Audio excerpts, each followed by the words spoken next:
நம் கண்களை மூடி பயபக்தியோடு காணிக்கைக்காக ஜெபிப்போம். எங்களை நேசிக்கிற நல்ல பிதாவே, உம்மை நன்றியோடு துதிக்கிறோம் அப்பா, நன்றியோடு துதிக்கிறோம் தகப்பனே. ஆண்டவரே, இந்த ராணிப்பேட்டை திருசபை ஊழியரோடும் என் அன்பு உள்ளங்களோடும் தகப்பனே, இந்த பரிசுத்தமான ஓய்வு நாளிலே கலந்து கொள்ளும்படியாக, இந்த பரிசுத்தமான ஓய்வு நாளிலே தகப்பனே உங்களுடைய வார்த்தையை கேட்கும்படியாக அடியனுக்கு கொடுத்த கிருபிக்காகவும் நன்றியும் துதியும் எடுக்கும் அப்பா. அப்பா, காலையிலிருந்து தகப்பனே தேவாவியான மூலமாக எங்களோடு இடைப்பட்டு வந்த கிருபிக்காகவும் நன்றியும் புதியும் எடுக்கிறோம் அப்பா. சகலத்தையும் படைத்த என் தேவாதி தேவன் தகப்பனே, அந்த 10 கட்டளையின் பிரகாரம் தகப்பனே இந்த மனுஷனுக்கு நல்லது நல்லது நல்லது என்று அந்த 10 எல்லாம் நல்லது என்று தகப்பனே சகலத்தையும் நீர் ஏற்படுத்தி கொடுத்தீர் தகப்பனே. ஆனாலும் அதே போல் தகப்பனே இந்த பரிசுத்தமான ஓய்வு நாளையும் தகப்பனே எங்களுக்காக ஏற்படுத்தி தந்ததுக்காகவும் உங்கள் நன்றியும் துதியும் மத்தியமாக எடுக்கிறேன் தகப்பனே. ஆண்டவரே, இந்த வேலையை தசமமாக கொடுத்த பிள்ளைகளுக்காகவும் அவர்கள் என்ன நோக்கத்தில் கொடுத்தார்கள் என்பது அடியேன் தகப்பனே. இருந்தாலும் அப்பா, அவர்கள் எண்ணங்கள் பிரகாரம் இயக்கங்கள் பிரகாரம் தகப்பனே ஆண்டவரே நீர் அவர்களுக்கு நல்ல ஒரு ஆசீர்வாதமான இந்த ஆண்டவரே இந்த பரிசுத்தமான ஓய்வு நாளில் தகப்பனே எதை இழந்தார்களோ அந்த காணாவூர் கல்யாணத்தில் அநேக குறைபாடுகள் இருந்தது என் தேவாதி தேவனே. அந்த குறைபாடுகள் இருந்தாலும் உமக்கு தசமபாகம் கொடுத்த பிள்ளைகளுக்கு தகப்பனே அந்த குறைவெல்லாம் நிறைவாய் மாற்றி தருகிறவர் நீர் ஒருவர் மாத்திரம் எங்கள் பிள்ளைகள் விசுவாசிக்கும்படியாக அந்த அவர்கள் குடும்பத்தில் இருக்கும் அநேக பிரச்சனைகள் தொந்தரவுகள் வியாதிகள் எல்லாம் இந்த தசம பாகத்தின் மூலமாக தகப்பனே அவர்கள் கூட்டி கொடுக்க வேண்டும். அவன் எங்களுக்காக பாடுபட்டு 3ஆம் நாள் விழித்தெழுந்து இரட்சகரும் மீட்பருமாகிய இயேசு கிறிஸ்துவின் இந்த நாமத்தில் ஜெபிக்கிறோம் இந்த ஜீவனுள்ள நல்ல பிதாவே. இன்றைய நாளைக்கான தேவ செய்தியை நம் சபை போதகர் அவர்கள் நமக்கு இந்த நேரத்திலும் வழங்குவார். என்னுடைய நாமம் மகிமைப்படுவதாக. இந்த நாளில் உங்களோடு இருப்பதிலே மிகுந்த மகிழ்ச்சி அடைகிறேன். ஆண்டவர் நம்முடைய அற்புதமாய் அதிசயமாய் நம்மை வழிநடத்தி இந்த 11 மாதத்துக்கிலே நாம் வந்திருக்கிறோம். இதையெல்லாம் தேவனுடைய சுத்த கிருபை. ஆண்டவருக்கு நன்றி செய்தேன். நம்முடைய ஆண்டவர் ஒவ்வொருவரையும் ஆசீர்வதிப்பாராக. ஒரு காலத்தை சொல்ல நினைச்சேன், நம்ம ஒரு குடும்பத்துக்கு 1250 ரூபா வந்து நியூ இயருக்காக நியமிச்சிருக்கிறாங்க. அதையும் உங்களுக்கு அறிவிப்பதாக நான் தெரிவித்துக் கொள்கிறேன். இந்த நாள் உங்களோடு பேசும்படியாக தெரிந்து கொண்ட ஒரு சத்தியமானது, நம்ம தொடர்ந்து 1844 22 அதை குறித்தும் நியாய தீர்ப்பை குறித்தும் பரிந்து பேசுறது குறித்தும் நம்ம படித்தோம். இப்ப இதனுடைய காரியம் என்னவாய் முடியும், நீங்கள் நானும் வாழக்கூடிய வாழ்க்கை எப்படி முடியும் என்று சொல்லி நாம் யோசிக்கும் போது ஆபகுக் 2ஆம் அதிகாரம் 3ஆம் வசனம் எடுத்தவர்கள் நீங்கள் வாசிக்கும்படியாய் இவங்களுடைய அன்புடன் நான் கேட்டுக்கொள்கிறேன். ஆபகுக் 2ஆம் அதிகாரம் 3ஆம் வசனம்.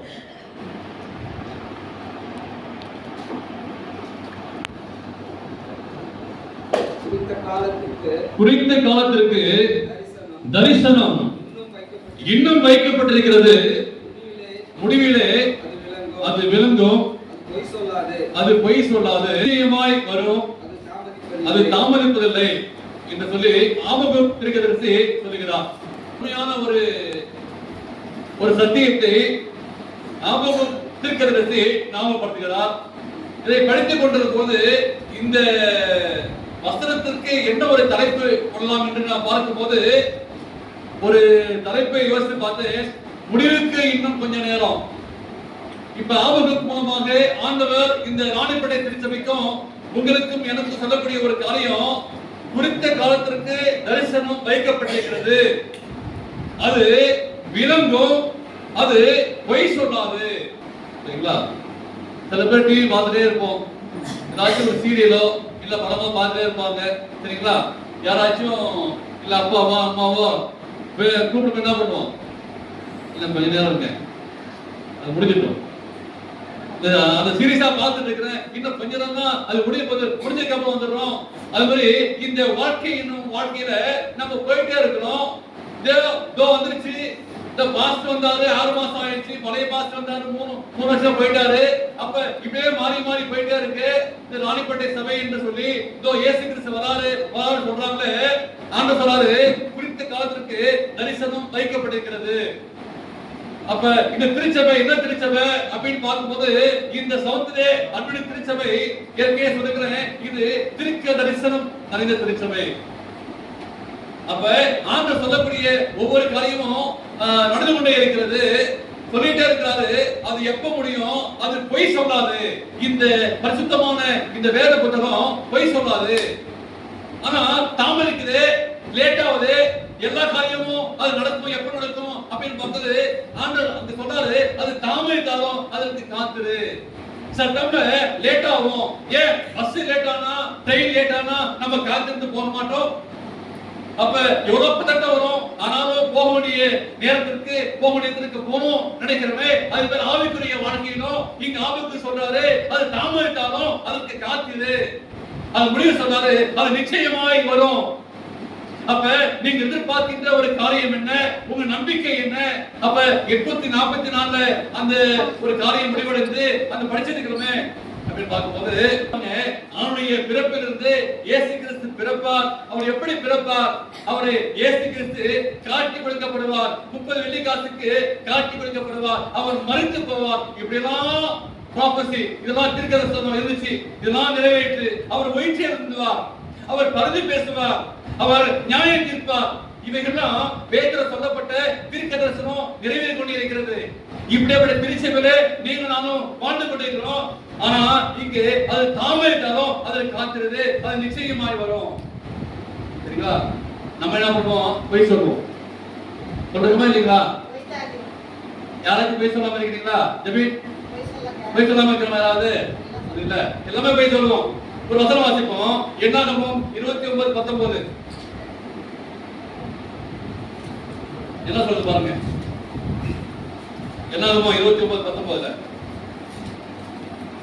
நித்திய சர்வாங்க தகன பலியை இல்லையே. என்னாகமம்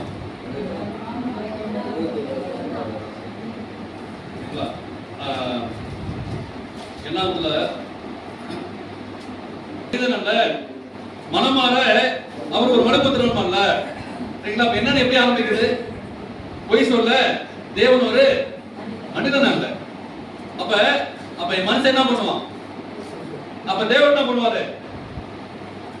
பொய் சொல்ல தேவன் ஒரு மனிதன் அல்ல அப்படின்னா யார் பொய் சொல்லுவா? மனுஷன் பொய் சொல்லுவான். ஆனா தேவன் பொய் சொல்ல மாட்டாரு. மனமாற ஒரு மனுபுத்திரன் அல்ல. அவர் சொல்லியும் சொல்லாது இருப்பாரோ, அவர் வசனத்தையும் நிறைவேற்ற இருப்பாரோ. அப்ப ஒரு முடிவு காலம் இருக்கு.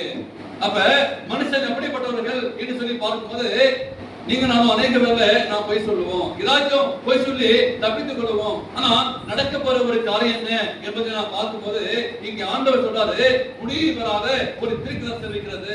அது தாமதிக்கிற காரியம் என்ன? சில பேர் சொல்லுவாங்க, சில வீட்டுக்கு போயிருப்பீங்க, இந்த மாதிரி திருமணம் 2026 ஒரு பெரிய வெள்ளம் வரும், பெரிய ஒரு சுனாமி வரும், இப்பெல்லாம் சொல்லுவாங்க. அது தீர்க்கதரிசனம் அல்ல. ஆனா ஆண்டவர் சொல்லக்கூடிய ஒரு காரியம் என்ன? கடைசி நாட்களிலே வாழக்கூடிய உங்களுக்கு எனக்கும் ஆண்டவர் சொல்லக்கூடிய ஒரு காரியம், அது தாமதித்தாலும் ஏதோ ஒரு காரியத்தை அங்கே ஞாபகம் நிறைவேற்றுகிறார். எந்த ஒரு காரியம் நிறைவேறவில்லை என்று பார்க்கும்போது ஆண்டுடைய வருகைக்காக நாம் காத்துக் கொண்டிருக்கிறோம். இந்த வருகை ஏன் தாமதிக்கிறது? என்ன ஒரு காரணம் என்று யோசித்து பார்க்கும்போது ஆண்டவர் சொல்றாரு, அது நிச்சயமாய் வரும், அது தாமதிப்பதில்லை. உங்களுடைய வாழ்க்கையிலையும் என்னுடைய வாழ்க்கையிலையும் ஏன் நம்ம ஜெபம் பண்றோம், ஏன் ஆலயத்துக்கு போறோம், ஏன் நம்முடைய இப்படிப்பட்ட ஒரு விசுவாச வாழ்க்கை என்ன என்று பார்க்கும்போது, அவர் வருவாரால் அவருடைய வருகையிலே நீங்க நாம் அவரை தரிசிக்க வேண்டும், அவருக்காக காத்திருக்க வேண்டும், அந்த உன்னதமான இடத்துல பரலோகத்தை செல்ல வேண்டும். அதான் ஒரு கிறிஸ்துவுடைய மெய்யான ஒரு நோக்கம் என்று பார்க்கும்போது அவருக்காக நாம் காத்திருக்கணும், பரலோகம் செல்ல வேண்டும். சில வசனம் வாசிப்போம். மத்திய 24ஆம் அதிகாரம் 6ஆம் வசனம். இதற்கு தெரிந்த ஒரு காரியம் 24:6.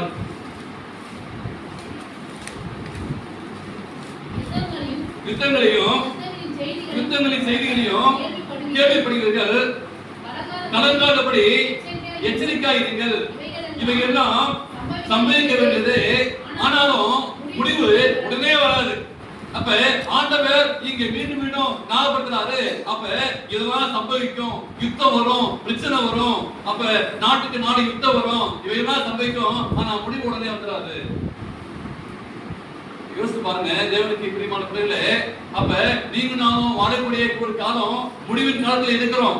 அந்த முடிவு எப்போ வரும், எப்படி வரும், யாரால வரும்? இந்த ஓய்வு படி பாடத்துல ஒரு காரியம் பண்ணாங்க பார்த்தீங்களா? பீகார்ல ஜெயிச்சுட்டாங்க. அப்ப எப்படி வரும், யார் மூலமா வரும் என்பது ஆண்டவர் சொல்றாரு. அது பிரச்சனை வரும், யுத்தம் வரும், யுத்தத்தை அது யார் மூலமா எந்த ராஜாக்கள் வருவாங்க, ஆனா இதெல்லாம் சம்பவிக்கும். இதெல்லாம் கடந்து போக வேண்டும். ஐயோ அவங்க வந்துட்டாங்க, இவங்க வந்துட்டாங்க அப்படின்னா என்ன செய்ய முடியும்? அவன் சொல்றாரு இதெல்லாம் வரும், இப்படிலாம் வரும். ஆனா உன் விசுவாசம், உன் நம்பிக்கை என்ன? அது தாமதிச்சாலும் வரும், லேட்டா வந்தாலும் வரும். ஆனா நீங்க நான் வாழக்கூடிய வாழ்க்கையில நம்ம நம்பிக்கை என்ன, நம்முடைய விசுவாசம் என்ன சொல்லப்பட்ட தீர்க்கதரிசனம் நிறைவேறி கொண்டே இருக்கிறது. மத்திய 24:7 வாசிக்கும் போது ஜனத்துக்கு விரோதமாய் ஜனமும் ராஜ்யத்துக்கு விரோதமாய் ராஜ்யமும் எழும்பும், பஞ்சநோயின் கொள்ளைகளும் பூமி எதிர்ச்சிகளும் பிரச்சனை வரும். அப்ப நிறைய பிரச்சனை வரும். போதகருக்கு பிரச்சனை வரும், விசுவாசிகளுக்கு பிரச்சனை வரும், போதகருக்கு விசுவாசிகளுக்கு பிரச்சனை வரும். ஆனா பல விதமான யுத்தங்கள் வரும். ஆனாலும் என்ன சொல்றாரு, அப்படி இருக்கும், பூமி எதிர்ச்சிகள் வரும், நிறைய விரோதமாய் காரியம் வரும். யோசேப்பு காலத்துல பஞ்சம் வந்துச்சு, யோசேப்பு காலத்துல பஞ்சம் வந்துச்சு. ஆனா சொல்றாரு முடிஞ்சே வராது. மத்தேயு 5ஆம் அதிகாரம் 11 வாசிக்கிறோம். மத்தேயு 5:11. எண்ணிவித்தம் உங்களை நிந்தித்து துன்பப்படுத்தி பலவனான தீமையான மொழிகளையும் உங்கள் பேரில் என்ன சொல்லுவாங்க, பொய்யாய் சொல்லுவாங்க. நம்ம சத்திக்கவே மாட்டோம். ஆனா பைபிள் சொல்லுது பாருங்க, உங்கள் பேரில் பொய்யாய் சொல்லுவார்கள். அப்படின்னா யாருங்க? நீங்க யாரு? யாருங்க? பாக்கியவான்கள். யாராச்சும் ஒருத்தர் வந்து நீ சரியில்லை அப்படின்னா நீங்க தெரியுங்களா? இந்த பாஸ் சரியில்லை அப்படின்னா என்ன தெரியுங்களா? பாக்கியவான்கள். சர்ச்சை என்ன சரியில்லை அப்படின்னா சொன்னா நீ பாக்கியவான். பைபிள் அப்படிதான் சொல்லுது. உங்களை தப்பா சொல்லுவாங்க. அப்ப உங்க லைஃப் சரியில்லை அப்படின்னு சொல்லி கிறிஸ்துவ வாழ்க்கையில என்ன சொன்னாங்க? சீசன்ல எல்லாம் சொன்னாங்க, நம்முடைய பைபிள்ஸ் சொன்னாங்க. இந்த சத்தியம், இந்த சபை சத்த சபை, இந்த சபை ஒண்ணுமேலா சபை. நீங்க உலக நம்ம சொல்றாங்க, இந்த சபையை பார்த்து இந்த சபை சத்த சபையா இருக்கு, இந்த சபையில வந்து ஒரு வல்லமை இல்ல நீங்க சொல்லுவாங்க. ஆனா வாக்கியம் மட்டும் இங்க நானும் இப்படி நம்ம தவறா சொல்லும் போது அந்த சொல்வாரு பொய்யா சொல்லுவாங்க. இந்த மெய்யான திருச்சபைக்கு சரிங்களா வந்து மெய்ய வந்து மறைக்க முடியாது. சரிங்களா, ஒரு நாள் வந்து அது நிச்சயமா வரும். அப்ப இன்னைக்கு நம்முடைய சபை இன்னைக்கு ஒருவேளை அது குன்றி குன்றி போய் மாதிரி இருக்கும். ஆனா கடைசி நாட்களை பார்க்கும்போது முந்தின என்ன பண்ணுவாங்க, பிந்தின என்ன பண்ணுவாங்க. இன்னைக்கு நமக்கு இருக்கலாம், எனக்கு எல்லாம் தெரியும், எனக்கு ஓய்வு தெரியும், 10 கற்பனை தெரியும், சத்தியம் தெரியும். ஆனா என்ன பண்றோம், அந்த பெருமை தான் என்ன பண்ணுது நம்மள. சரிங்களா, இன்னைக்கு அந்த பெருமை தான் நம்மள அப்படியே தாண்டிட்டே போகுது. ஆனா தெரியாதவருக்கு அந்த சத்தியம் கிடைக்கும் போது ஐயோ முற்று சத்தியமா, 10 கற்பனையா, ஓய்வுடா தெரியாதா அப்படின்னு பிந்தி பிந்தி போவாங்க. அது முடிச்சுப்பாங்க. முடிவு காலத்துக்காக வைக்கப்பட்டிருக்கிறது. அது தாமதியம்.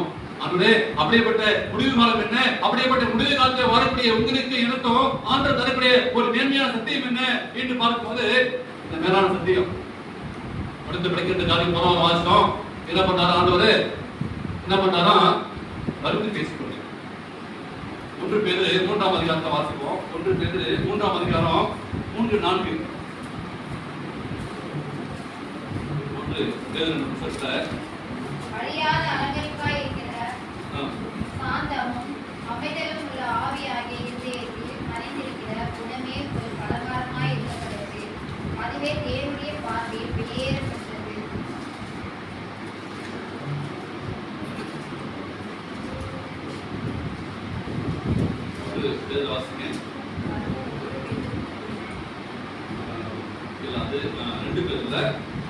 ரெண்டு பேர் வாசிங்க. 3, 4, 3, 4 நீங்கள் வளரும் கனி. இல்ல 2 பேர் வருவார் என்று சொல்கிற வாக்குத்தத்தம் இங்கே பிதாக்கள் எதிரியாதென்று சகலமும் தோற்றம் முதல் இருந்த விதமாய் இருக்கிறதே என்று சொல்வார்கள். ஆமா, சரிங்களா? அப்ப பல பேர் தான் சொல்லுவாங்க அவர் வருவார் என்று சொல்கிற வாக்குத்தத்தம் இங்கே பிதாக்கள் இருக்கிற பிறந்து சகலமும் சிருஷ்டிக்கப்பட்ட பின்பும் விதமா இருக்கிறது. எல்லாம் மறைச்சிட்டாங்க, ஆபிரகாம் இருந்தாங்க, ஈசாக்கு இருந்தாங்க, ஆதாம் இருந்தாங்க, அப்படியேதான் இருக்கு.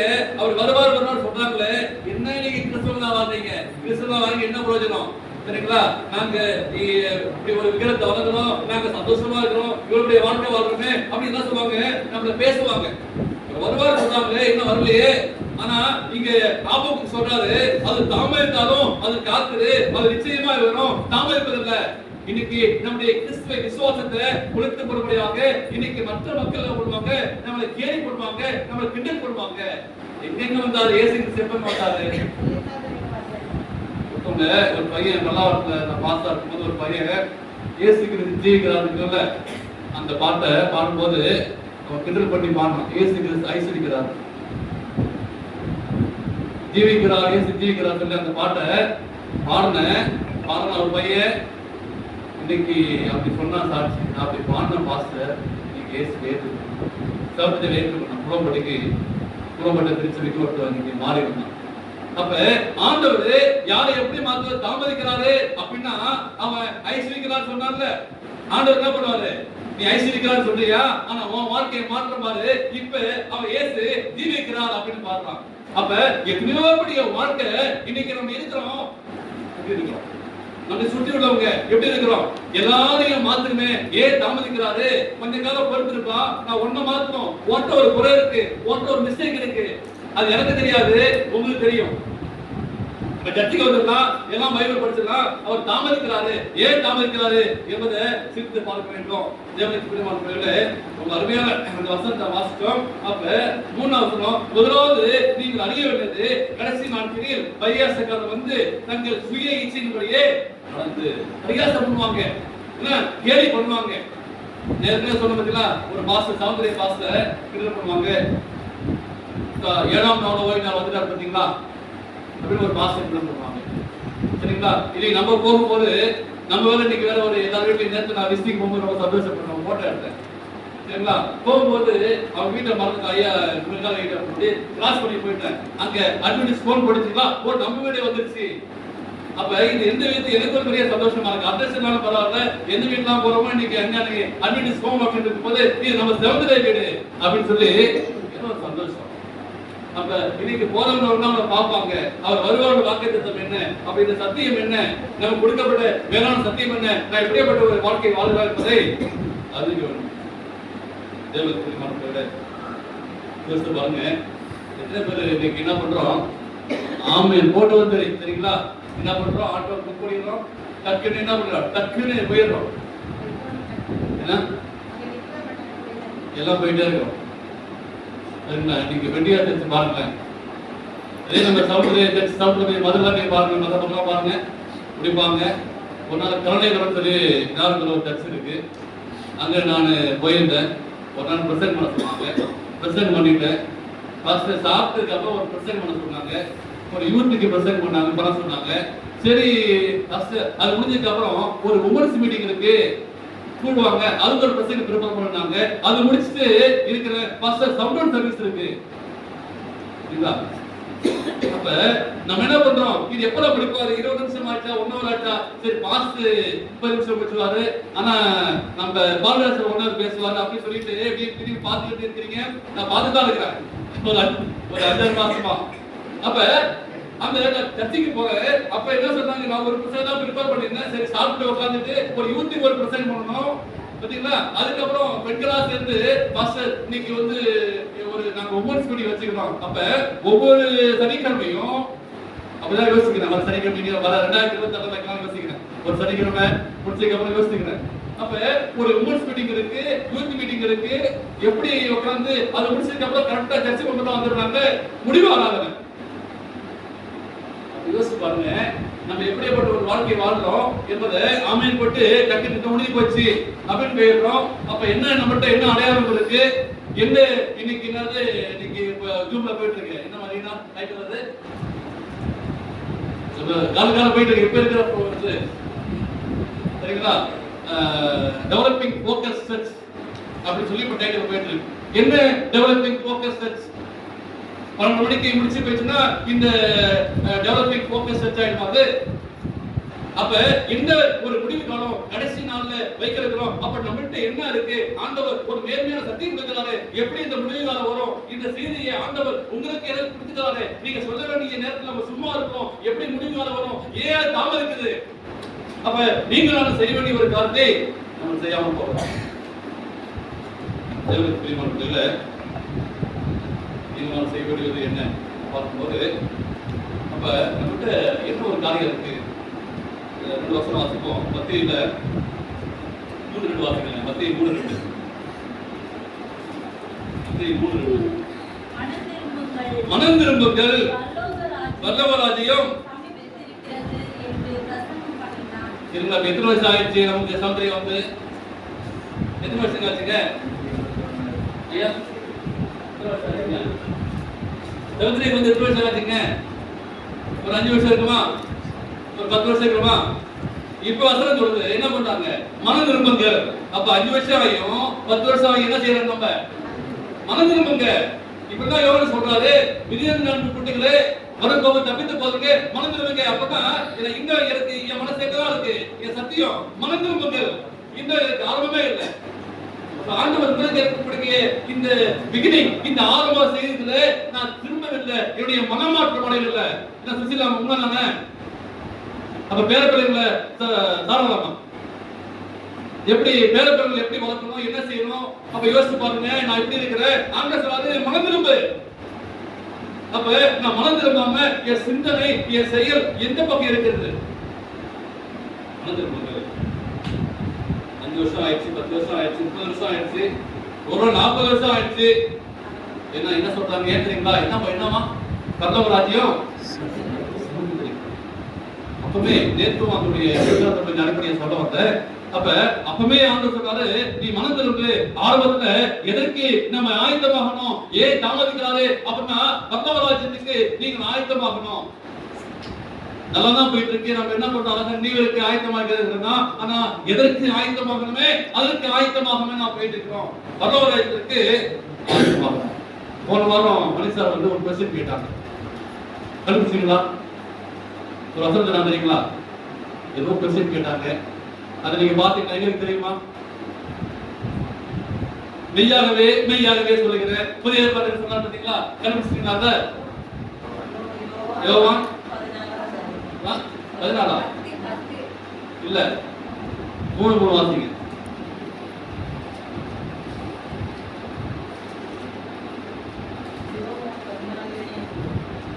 சரி, இந்த 3 வாசிங்க. இந்த அவர் சொன்ன பாயிண்ட்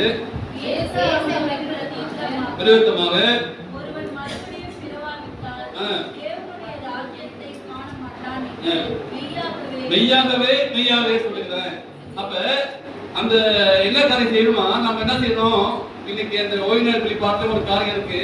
அந்த திருவிருந்து என்ன ஒரு காரியம் அப்படின்னு பார்க்கும்போது ஆண்டவர் சொல்றாரு, நீ என்ன செய்யணும்? நீ மறுபடியும் பிறக்கணும். அப்படின்னா ஒரு ஞானஸ்தானம் தரப்பட்டிருக்கிறாரு. நீ என்ன செய்யணும்? ஃபர்ஸ்ட் மனம் திரும்பணும். அப்ப நீ எப்படிப்பட்ட வாழ்க்கை வாழ்ந்து கொடுக்கிற என்பதை ஆண்டவர் தெரியப்படுத்துறாரு. 2வது அங்க சொல்றாரு, நீ என்ன செய்யணும்? நீ மறுபடியும் பிறக்கணும். எப்படி மறுபடியும் பிறக்க முடியும்? எப்படி பிறக்க முடியும்? எப்படி பிறக்க முடியும்? திரும்பி போய் தாய் வீட்டில் இருக்க முடியுமா? அப்ப என்ன சொல்ல வராது? நீ ஆண்டவருக்கு ஒப்புக்கொண்டு வாழ வேண்டும், நீ கழுவப்பட வேண்டும், ஞானம் கிடைக்க வேண்டும். அப்ப ஏன் தாமதிக்கிறாரு? ஆண்டவரே என்கிட்ட என்ன குறை இருக்கு, என்கிட்ட என்ன வேலை இருக்குது என்பதை அறிந்து ஆண்டவர் சொல்றாரு, நிக்கதமிட போயிட்டு நீ மறுபடியும் பிறக்கணும். உன்கிட்ட என்ன ஆவிக்குரிய வாழ்க்கை குறைவா இருக்கிறது. 25ஆம் ஆண்டிலே நான் கற்றுக்கொண்ட பாடம் என்ன? 26லே நான் கற்றுக்கொள்ள வேண்டிய பாடம் என்ன? ஆண்டவரே 26லே நான் மறுபடியும் பிறக்க வேண்டுமா? என் வாழ்க்கையை ஆண்டவரே ஆவிக்குரிய வாழ்க்கையிலே நான் கற்றுக்கொள்ள வேண்டிய பாடம் என்ன? ஆண்டவரே எனக்கு நிறைய மைனஸ் இருக்கா, நிறைய பிளஸ் இருக்கா? 25ல யோசிச்சு பாருங்க. மைனஸ் தான் இருக்கு. ஆண்டவரே அப்ப 2026ல நான் கூட்டணும், கழிக்க வேண்டியதை கழிச்சு 26ல நான் செய்ய வேண்டிய காலத்தை செய்யணும். ஆண்டவரே ஆவிக்குரிய காலத்துல குறைவா இருக்குது. ஏன் அதாவது நீ நிறைய பாடத்தை கத்துக்கணும். நீங்க சொல்ல பாத்தீங்களா? நீ மறுபடியும் பிறக்கணும். அங்க போய் சொன்னாரு, நீ மனம் திரும்பு. என்ன 10 வருஷம் கழிச்சு நாங்க தான் சமுத்திரியில வாழ்ந்துட்டுமே, நாங்க தான் காலகாலமா சமுத்திரம் இருக்குமாச்சு. ஆண்டவர் சொல்லாது, நான் சொல்லல, நீ மனம் திரும்பு. உன் சிந்தனை எங்க இருக்கு, உன் செயல் எங்க இருக்கு?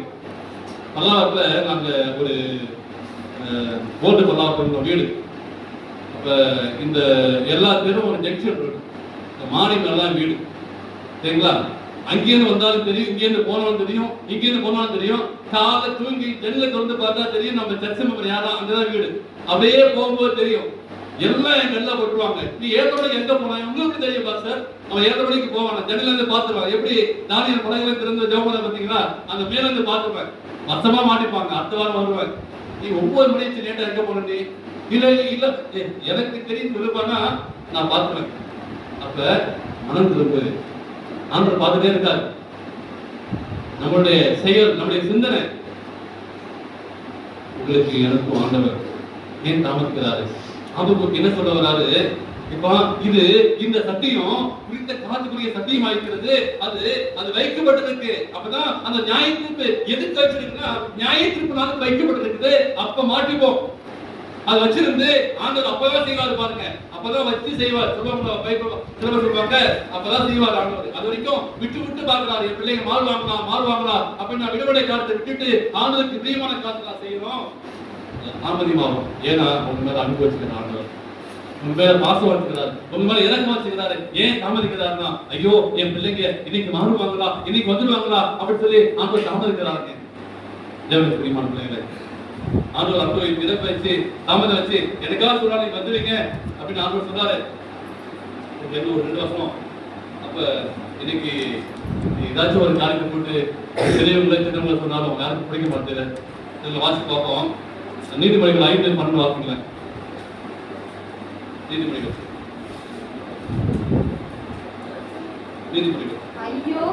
ஐயோ ஐயோ போதகத்தி அப்படின்னு என்னது? வந்துட்டாரியா பாஸ்டர், கிறிஸ்டிக்கு வந்துட்டாரு, ஒரு ஜெபம் பண்ணா போவான்னு பார்த்தா என்ன பண்ணாங்க தெரியுங்களா? அப்படியே ஆரம்பிச்சாரியா. சரிங்களா? என்ன பண்றீங்க? என்ன பண்றோம்? ஆரம்பிச்சாரியா. ஐயோ அது போதகத்தை வெறுத்தேனே. அப்புறம் கடிந்து கொள்ளுதலை என் மனம் யாருக்கு பிடிக்கும்? ஒரு பாஸ்டர் ஆசா பேசிட்டா பைபிள் சொல்லுது, பவுல் சொன்னாரு சரிங்களா, சத்தியத்தை குறித்து நீ பேசும்போது அவர் மார்க்ஸ் மலையில பிரசங்கம் பண்ணாராம் சரிங்களா. அப்படிதான் கடிந்து கொண்டு பிரசங்கம் பண்ணாரு. ஆண்டவர் உங்களை ஆசீர்வதிப்பாரு அப்படியே அவரை சொல்லுங்க. அப்ப கடிந்து கொள்வது என்ன பண்ணுது? மனசு ஏத்துக்க மாட்டுது. அர்த்தம் வாசிங்களேன்.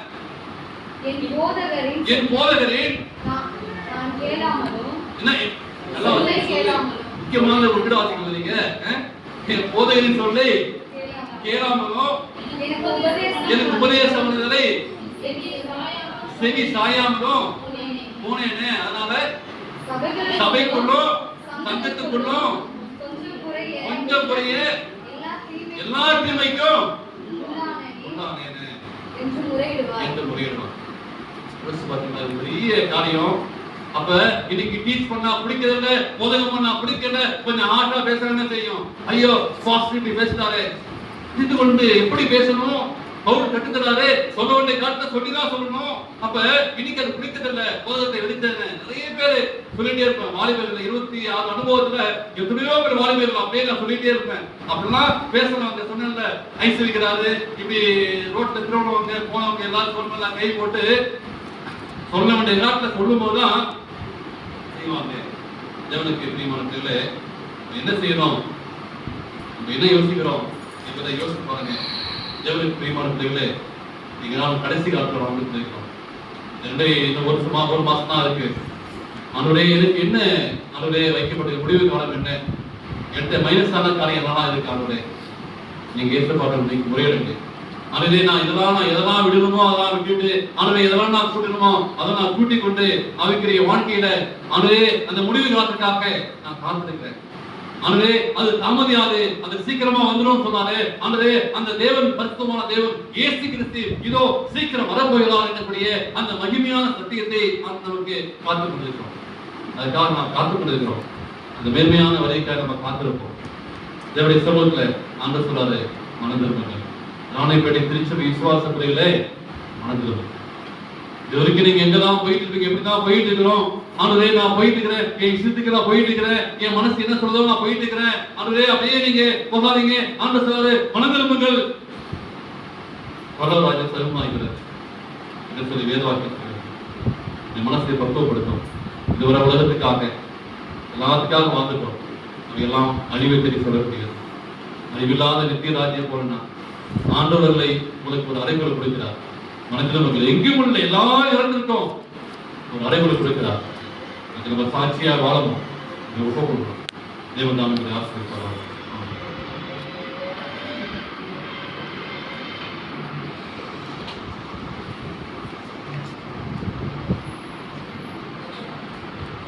நாளிலும் நமக்கு ஒரு பொருத்தமான செய்தியை போதல் மூலமாக தேவன் வெளிப்படுத்தினார். நம்ம அந்த செய்தியை கேட்டு நம் ஆசீர்வாதத்தை பெற்றவர்களாக நம்ம செல்வோம். இந்த தெய்வீக ஆராதனை முடிக்கும் வண்ணமாக நாம் யாவரும் இருந்து நின்று இரண்டாம் பாகத்திலே 184வது பாடல், நெஞ்சத்திலே தூய்மை உண்டோ இயேசு வருகிறார், ஒருமுண்ட நெஞ்சத்தை இயேசு அழைக்கிறார் பாடல்.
ஒப்பு கொடுப்போமா? ஆண்டவரே, நெருங்குண்ட நெஞ்சாயுடைய சமூகத்தில் நிற்கிறோம் ஆண்டவரே. ஆண்டவரே, நீ தூய்மையை தாரும் ஆண்டவரே. என் இருதயத்திலே ஆண்டவரே பாவசுத்தம் இருக்கிறது ஆண்டவரே, அதை பரிசுத்தப்படுத்தும் ஆண்டவரே. ஆண்டவரே, முடிவு காலத்துக்காய் வைக்கப்பட்டுள்ள இந்த திருக்கதரிசனம் நிறைவேறப் போகிறது என்பதை ஆண்டவரை ஒப்புக் கொடுத்து ஆண்டவரே, அதற்கு ஆயத்தமாய் நீங்கள் மாற்றும்படியாய் இந்த நாளில் எங்களை கத்தல் செய்கிறோம் ஆண்டவரே. எங்கள் நேசிக்கிற நல்ல ஆண்டவரே, பரலோகத்தின் மெய்யான தேவனே, உமக்கு கொடான கோடி சோதனைகள் தாவே. பரிசுத்தமும் இருக்கமுள்ள பிதாவே, இதோ முடிவு காலத்திற்காய் நாங்கள் காத்துக் கொடுக்கிறோம் கர்த்தாவே. பரலோகத்து தேவனே, எங்கள் உள்ளத்திலே பேசும்படியா ஜெபிக்கிறோம் கர்த்தாவே. எங்களுடைய வாழ்க்கையிலே ஆண்டவரே, குறைக்க வேண்டிய காரியத்தை நாங்கள் குறைக்க வேண்டும் கர்த்தாவே. நீக்க வேண்டிய காரியத்தை நீக்க வேண்டும் ஆண்டவரே. கழிக்க வேண்டிய காரியத்தை கழிக்க வேண்டும் கர்த்தாவே. இந்த 2025ஆம் ஆண்டிலே கர்த்தாவே, அநேக தீமையான காரியங்களுக்கு முன்னால் வரக்கூடிய 2026ஆம் ஆண்டுக்காய் இப்பொழுதே எங்களை ஒப்புக் கொடுக்கிறோம் கர்த்தாவே. எதெல்லாம் கூட்ட வேண்டுமோ ஆண்டவரே, மனம் திரும்புங்கள், பரலோக ராஜ்யம் சமநாளுக்கு சொல்லி கர்த்தாவே. ஆம் தகப்பனே, எங்களுடைய மனதான கர்த்தாவே இதன் மேல் வாஞ்சியா இருக்கிறது ஆண்டவரே, அதை நீக்கப்படும்படியாய் ஜெபிக்கிறோம்ப்பா. உமக்கு விரோதமாய் இருக்கின்ற காரியங்களை நீக்கும்படியாய் உம்முடைய கரத்திலே ஒப்புக் கொடுக்கிறோம் கர்த்தாவே. இந்த நாளே நாங்கள் தத்தம் செய்கிறோம் கர்த்தாவே. விசேஷமாய் செய்தியை கேட்ட ஒவ்வொரு குடும்பத்தையும் கண்ணோக்கி பார்க்கும்படியாய் ஜெபிக்கிறோம் ஆண்டவரே. மெல்லிய சத்தத்தால் பேசும்படியாய் ஜெபிக்கிறோம். ஆலய வாஞ்சைக்காய் ஜெபிக்கிறோம் கர்த்தாவே. 2026ஆம் ஆண்டிலே கர்த்தாவே, ஆலய வாஞ்சை அதிகமாய் இந்த பிள்ளைகள் பின்பற்றுவோம், உம்மை தேடவும், உம்மை துதிக்கவும் கர்த்தாவே. தேவனே, கிருபை செய்யும்படியாய் ஜெபிக்கிறோம். ஒவ்வொரு குடும்ப தலைவருக்காக ஜெபிக்கிறோம், குடும்ப தலைவிக்காக ஜெபிக்கிறோம், படிக்கிற பிள்ளைகளுக்காக ஜெபிக்கிறோம், தீர்மானம் செய்கிற பிள்ளைகளுக்காக ஜெபிக்கிறோம் கர்த்தாவே. நன்றி அப்பா. இம்மட்டுமாய் நீர் பாதுகாத்து வந்தீரே, வழிநடத்தி வந்தீரே. இந்த 14ஆம் மாதத்தை நீ பாதுகாத்து கிருபைக்காக ஜெபிக்கிறோம்ப்பா. இந்த புது இடத்துக்காக ஜெபிக்கிறோம். எடுக்கிற செய்யக்கூடிய காரியங்கள் எல்லாவற்றையும் கிருபை கர்த்தாவே. பொருளாதார நெருக்கடியை சந்திக்கும்படியாக ஜெபிக்கிறோம். பிள்ளைகள் முன் வந்து அப்பா, அந்த தானியேல் நாட்களே ஆலயம் கட்டபோது எப்படி முன் வந்து கொண்டாடுறோம் அப்படியாய் கர்த்தாவே, திருச்சிபடியை பழுது பார்க்கவும் ஆண்டவரே எல்லா காரியமும் கர்த்தாவே தேவனே இந்த ஒயிட் வாஷ் பண்ணுவோம் தேவனே அதுக்குரிய காரியங்களையும் என் தேவனே நீங்க பூர்த்தி செய்யும்படியா செபிக்கிறப்பா. நன்றி ஆண்டவரே. ஆண்டவரே புதுவெடுக்கக்கூடிய 3 நாள் கூட்டத்துக்காக செபிக்கிறோம். எல்லாவற்றையும் கர்த்தாவே நீங்க பாதுகாத்துக் கொள்ளுங்க. விசேஷமாய் ஜெபிக்க வேண்டும் கேட்டுக்கொண்ட அன்பான அன்பு அவளுக்காக செபிக்கிறோம். அவளுக்கு இருக்கிற சர்க்கரை நோயை நீங்க நீக்கும்படியான நாங்கள் செபிக்கிறோம் கர்த்தாவே. ஜெயகீர்த்திக்காக செபிக்கிறோம். 9வது படிக்கின்ற மகளை நீங்க ஆசீர்வதிக்கும்படியாக செபிக்கிறோம். கல்வியிலும் ஞானத்திலும் அறிவிலும் புத்தியிலும் அவனுடைய சாட்சியா இருக்க தேவனை கிருபை செய்யும்படியாக செபிக்கிறோம்ப்பா. சென்ற வாரத்திலே கர்த்தாவே பிரதமரை காண மகளினை ஆசீர்வதித்துக் கொண்ட கிருபைக்காக நன்றி சொல்றப்பா. கவிதாவுக்காக செபிக்கிறோம். அன்றையாவை நீங்க ஆசீர்வதிக்கும்படியாக நாங்கள் செபிக்கிறோம் கர்த்தாவே. புனிதாவுக்காக செபிக்கிறோம். அவர் எதிர்க்கிற பரிச்சையை ஆசீர்வதிக்க முடியாது ஜெபிக்கிறோம். அவர்களே பரலோக தேவனே அந்த சிறுத்தார் கர்த்தாவே டாக்டர் வேலைக்காக காத்து கொடுக்கிறாங்கப்பா. அவருடைய நல்ல ஒரு வேலை கிடைக்க தேவை கிருபை முடியாது ஜெபிக்கிறோம். செல்வருடைய கடுவரை இல்லம் அந்த இல்லம் கட்டி முடிக்க தேவை கிருபை முடியாது ஜெபிக்கிறோம். அவருடைய நல்ல டீச்சருக்காக ஜெபிக்கிறோம். அவர் சுவித்து தாங்கப்பா.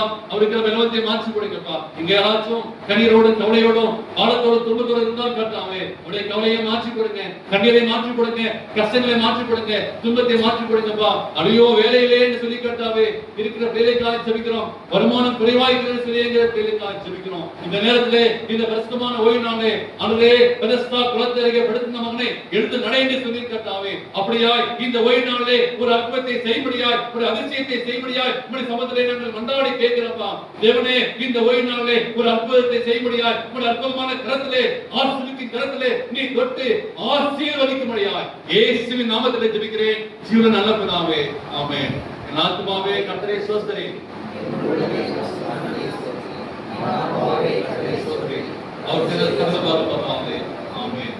நம்முடைய கர்த்தராகிய இயேசு கிறிஸ்து கிருபையும் பிதாவாகிய தேவனுடைய அன்பும் பரிசுத்தமுடைய அன்பியும் ஐக்கியமும் சந்தோஷமும் சமாதானமும் என்றென்றும் சதாகாலங்களோடு இருப்பதாக ஆமென்.